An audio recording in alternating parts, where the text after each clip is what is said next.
Not in terms of a panic, but we knew we have to work hard and harder than others because we needed to make more of a difference. We needed to get more lap time. And it was not that we turned the bike completely upside down in any particular area, but we had some ideas about improvements in all the areas of the bike. On the chassis side, on the electronic side, on the engine side, on the aero we worked a lot.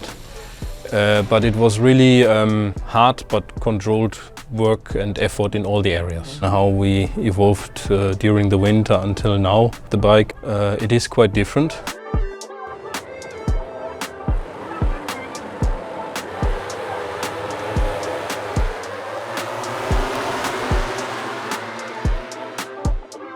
One of the main targets comparing to the last year, it was understand how we can improve the one-lap performance and the performance in the beginning of the race.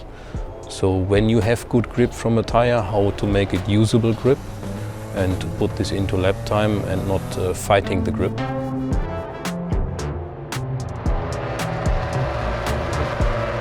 Generally, we put a lot of focus during the last year on the aerodynamics, so that there was really a lot of aerodynamic items that finally arrived on the track. And to be fair, also the success rate of those items was quite impressive.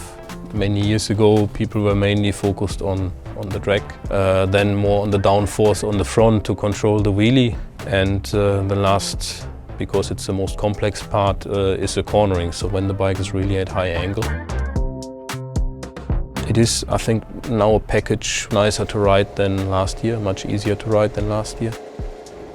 He slams the door shut in Betseki's face. It looks like Brad Binder. What a victory! Binder brilliant in the Tissot sprint in Argentina. Brad has a huge experience and I think he has achieved a lot, not just in terms of results, but also in terms of bringing the project forward. If there's any question mark about something comparing to the old bike, of course Brad has to tell us.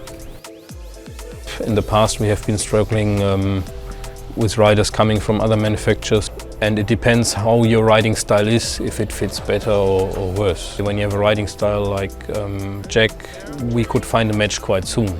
Jack Miller then suited and booted, ready to begin his Red Bull KTM factory racing adventure. There are some familiar faces over there. For me it was clear that the Ducati is at the moment the bike to beat. He's coming from the best bike, so I expected struggles. Of course, he pointed out things that should be different. During this test, we could change some things in the setup and on the electronics, which clearly touched it. I had to be quite aggressive towards the end, and I couldn't really get it to spin at all. For sure, we can go down on the TC. And Jack in general is a rider that wants to have the engine and the bike a lot in his hands. Also wants to override the tire to turn the bike, for example. He can do a special maneuver. We were very happy to have this request because we had this idea already before. But when you have a rider that is used to that style, you can really exploit this direction, and we did it. I think we are on a good way. We still have some work ahead of us. In the P1, the bike normally doesn't feel and behave well. You need to build in this phase already the confidence to hammer lap time in the P2, which hopefully brings you direct to the QP2. And once we have this part under control, I think we're ready for anything. We have a test coming up just in Jerez, and I hope that we can make the steps there and then be ready for something big.